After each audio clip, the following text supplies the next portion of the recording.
Nous allons approfondir maintenant dans le thème des commandements de Dieu, sur le décalogue. Tu n'adoreras aucun autre Dieu que moi, dit Dieu.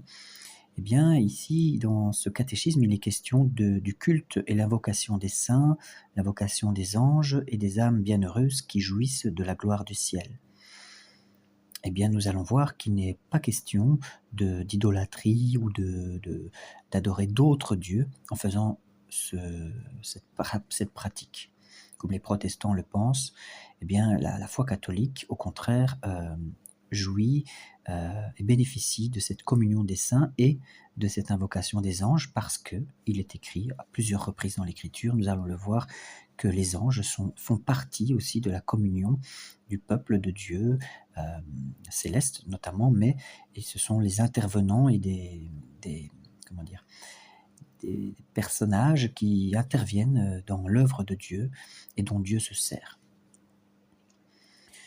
Et donc, en expliquant ce commandement, le prêtre fera soigneusement remarquer aux fidèles que le culte et l'invocation des saints, donc les saints qui sont plus sur cette terre mais qui sont auprès du Seigneur, et l'invocation des anges et des âmes bienheureuses qui jouissent de la gloire du ciel, comme aussi le respect pour les corps même et les reliques des saints, tels que l'Église l'a toujours pratiqué, eh bien, ne sont nullement contraires à l'esprit de ce premier commandement.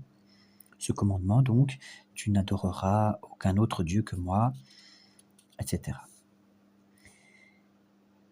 Est-il un homme assez insensé pour s'imaginer qu'un souverain qui interdirait à ses sujets de prendre la qualité de roi et d'exiger les hommages et les honneurs qui ne sont dus qu'à cette dignité suprême, eh bien, peut-on imaginer qu'il défendrait par là même d'honorer les magistrats?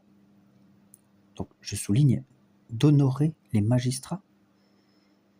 Va-t-il dire, il ne faut m'adorer que moi seul et ne pas tenir compte de mes magistrats que j'envoie?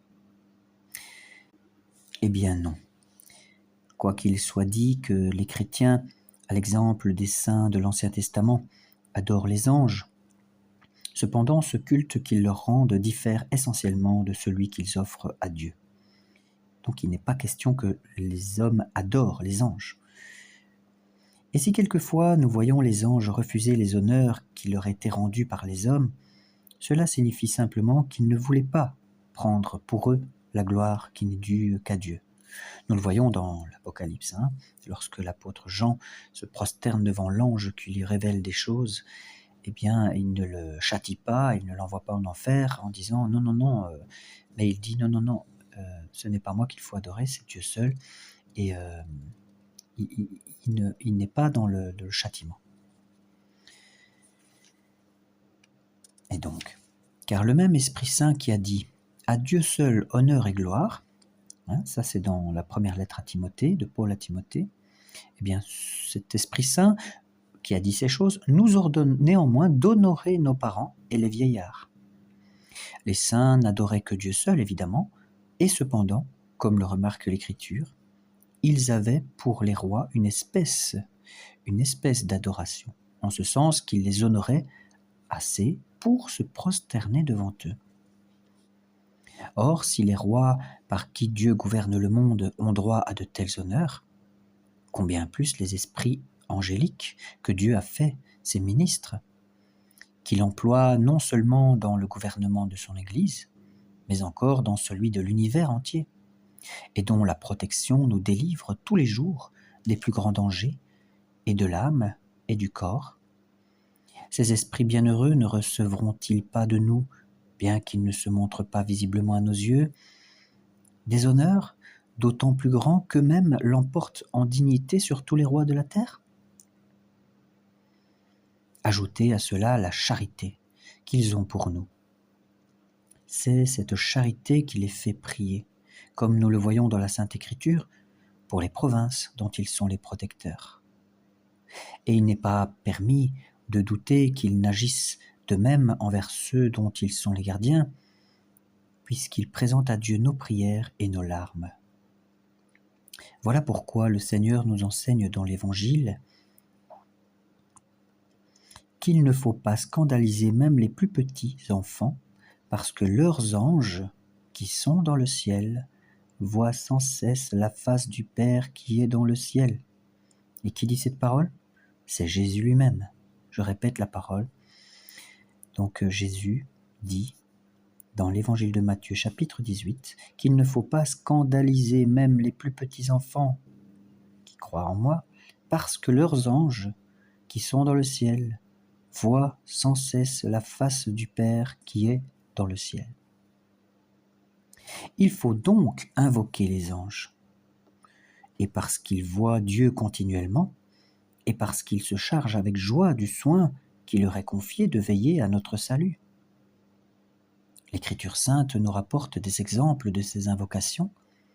Ainsi, par exemple, Jacob prie l'ange avec lequel il avait lutté de le bénir.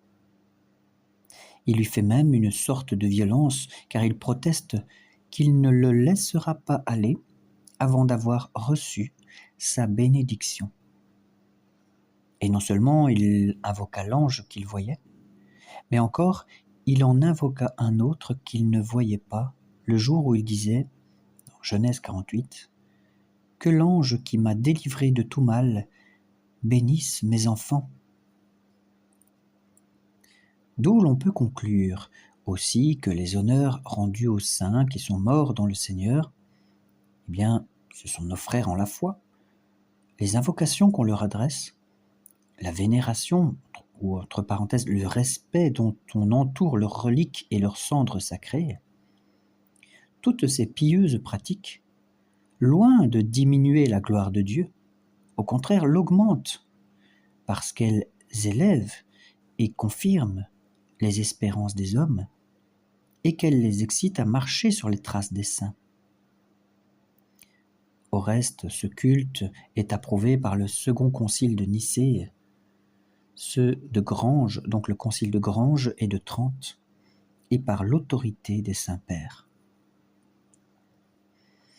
Mais afin que le pasteur soit en état de mieux réfuter les adversaires de cette vérité, il devra lire surtout saint Jérôme dans son livre contre vigilance, et aussi lire saint Jean Damascène. Et encore, aux raisons qu'ils apportent, il faut joindre une considération qui prime toutes les autres. Nous sommes ici en présence d'une coutume qui remonte aux apôtres, et qui s'est maintenue et conservée sans interruption dans l'Église de Dieu. Toutefois, aucune autre preuve ne peut être plus évidente ni plus solide que le témoignage même de la Sainte Écriture, laquelle célèbre d'une manière admirable les louanges des saints. Il est des saints, en effet, dont la parole de Dieu même, dans nos livres sacrés, a publié hautement la gloire. Dès lors, pourquoi les hommes ne leur rendraient-ils pas des honneurs particuliers? Enfin, un autre motif plus puissant encore d'honorer et d'invoquer les saints, c'est qu'ils prient continuellement pour le salut des hommes, et que nous devons à leur mérite et à leur crédit un grand nombre des bienfaits que Dieu nous accorde. S'il y a dans le ciel une grande joie pour un pécheur qui se repent, nous dit Jésus dans l'évangile de Luc, peut-on douter que les saints ne viennent en aide aux pénitents, donc à ceux qui se repentent, et qui les invoquent? Peut-on douter qu'ils ne répondent à leurs prières en obtenant le pardon de leurs péchés et la grâce de la réconciliation avec Dieu? Donc il est bien dit ici, en obtenant le pardon de leurs péchés, ce n'est pas les anges ou les saints qui vont pardonner les péchés, mais ils obtiennent de Dieu pour ceux qui les prient. Ce sont des intercesseurs tout simplement. Et si on prétend, comme quelques-uns l'ont fait, que la protection des saints est inutile, attendu que Dieu n'a pas besoin d'interprète pour recevoir nos prières, eh bien, c'est une assertion fausse et impie, réfutée d'ailleurs par ce mot de saint Augustin. Il écrit « Il est beaucoup de choses que Dieu n'accorderait pas sans le secours et les bons offices d'un médiateur et d'un intercesseur. » Donc c'est comme ça que Dieu fonctionne, avec son équipe. Et donc, saint Augustin ne dit pas cela à tout hasard, mais cette remarque est pleinement justifiée par les exemples fameux dans la Bible d'un certain Abimélec et aussi des amis de Job. Ce ne fut en effet que par les prières de ces deux patriarches qu'ils obtinrent le pardon de leurs péchés. Eh bien, voudrait-on encore rétorquer que c'est l'affaiblissement ou le défaut de foi qui nous font recourir au patronage et à l'intercession des saints? Mais que répondre alors à l'exemple du centurion? Dans l'Évangile, le centurion qui vient vers Jésus, nous connaissons l'éloge admirable que notre Seigneur fait de sa foi. Et pourtant, cet homme lui avait envoyé quelques anciens d'entre les Juifs pour le prier de guérir son serviteur qui était malade.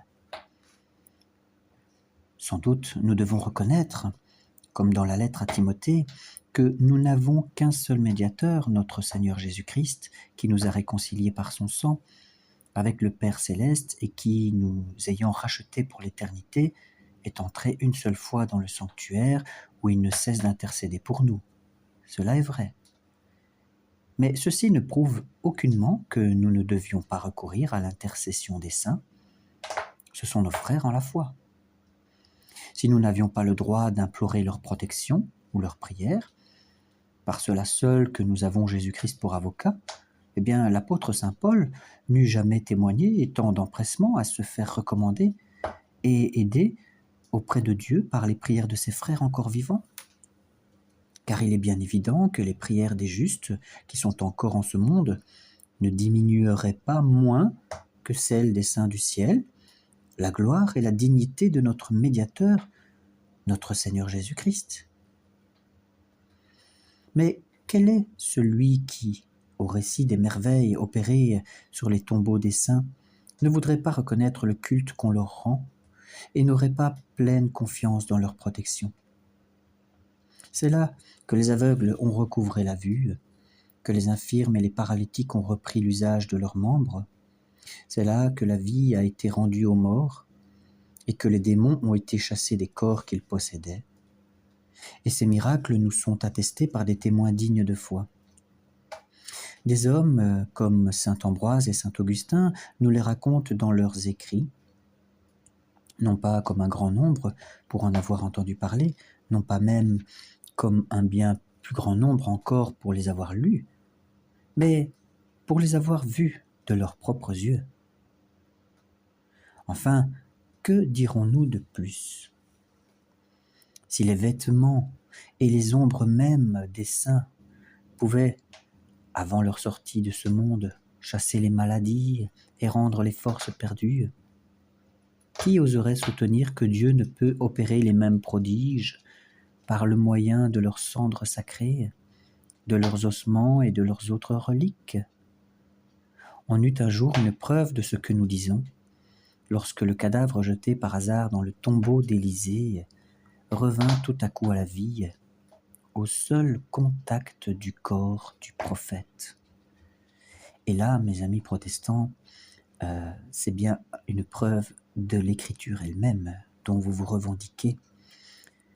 Vous dites « Ah, ce n'est pas écrit dans l'écriture, alors nous ne le croyons pas. » Eh bien, je viens de vous rappeler un événement qui est majeur à ce sujet dans les Écritures. Je le répète, on eut un jour une preuve de ce que nous disons lorsque le cadavre jeté par hasard dans le tombeau d'Élisée revint tout à coup à la vie au seul contact du corps du prophète Élisée, du prophète.